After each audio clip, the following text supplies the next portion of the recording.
Jadi setiap hari teman-teman menggunakan berbagai perangkat elektronik seperti komputer, smartphone, atau mesin ATM. Tapi tahukah Anda bahwa di balik layar perangkat-perangkat tersebut ada sebuah sistem canggih yang mengatur segalanya. Sistem itu disebut sebagai sistem operasi atau operating system atau OS. Tanpa sistem operasi ini, perangkat-perangkat tersebut hanyalah benda mati yang tidak berguna. Nah, sistem operasi tidak hanya ada di dalam komputer ataupun smartphone. Ia juga ada pada mesin ATM yang digunakan untuk tarik tunai, mobil Tesla yang menggunakan Linux untuk sistem hiburannya, serta pesawat Boeing yang menggunakan sistem operasi khusus bernama ARINC 653. Bahkan kulkas pintar yang mungkin jarang kita lihat di berbagai rumah itu tidak sedikit yang menggunakan sistem operasi. Tanpa sistem operasi, dunia modern yang kita kenal sekarang tidak akan bisa berfungsi dengan baik. Bayangkan saja, tanpa sistem operasi, komputer Anda tidak akan bisa menampilkan apapun pada layar. Smartphone Anda tidak akan bisa menjalankan aplikasi, dan mesin ATM tidak akan bisa mengeluarkan uang. Tanpa sistem operasi, komputer Anda hanya akan menampilkan layar hitam kosong. Tidak ada icon, tidak ada aplikasi, bahkan mouse dan keyboard tidak akan berfungsi. Sistem operasi adalah otak yang membuat semua perangkat tersebut hidup dan berfungsi.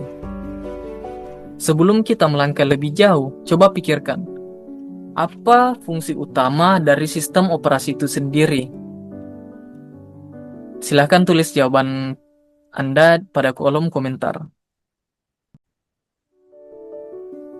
Secara sederhana, sistem operasi adalah perangkat lunak utama yang bertugas sebagai jembatan antara pengguna dengan perangkat keras komputer.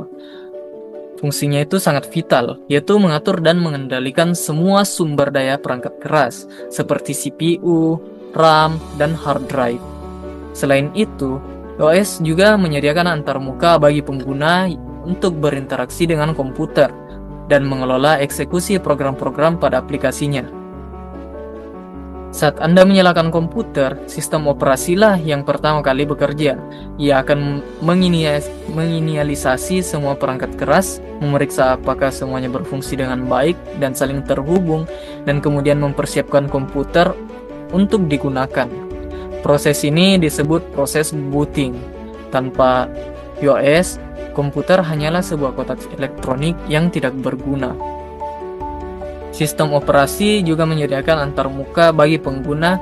Antarmuka ini bisa berupa Graphical User Interface atau GUI seperti yang kita lihat, yang sering kita jumpai pada Windows atau Mac OS, dan Command Line Interface. Command Line Interface ini digunakan pada Linux, sistem operasi Linux. Nah, GUI memungkinkan kita untuk berinteraksi dengan komputer menggunakan mouse dan icon, sementara CLI memungkinkan kita untuk mengetikkan perintah langsung pada komputer.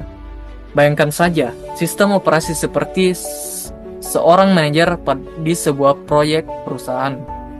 Manajer ini bertanggung jawab mengatur semua pekerja, atau bisa kita analogikan sebagai hardware.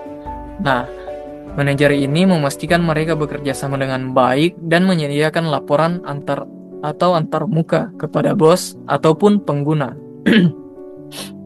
Tanpa manajer ini, pekerja tidak akan tahu apa yang harus dilakukan dan bos tidak akan mendapatkan informasi yang dibutuhkan.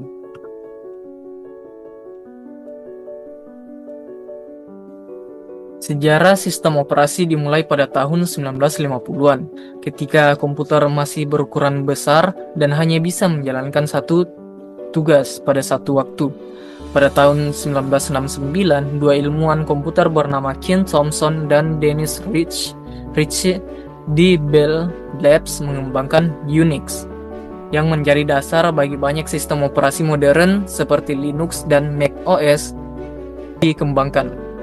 Unix dirancang untuk memungkinkan banyak pengguna menggunakan komputer secara bersamaan, sebuah konsep revolusioner pada masa itu.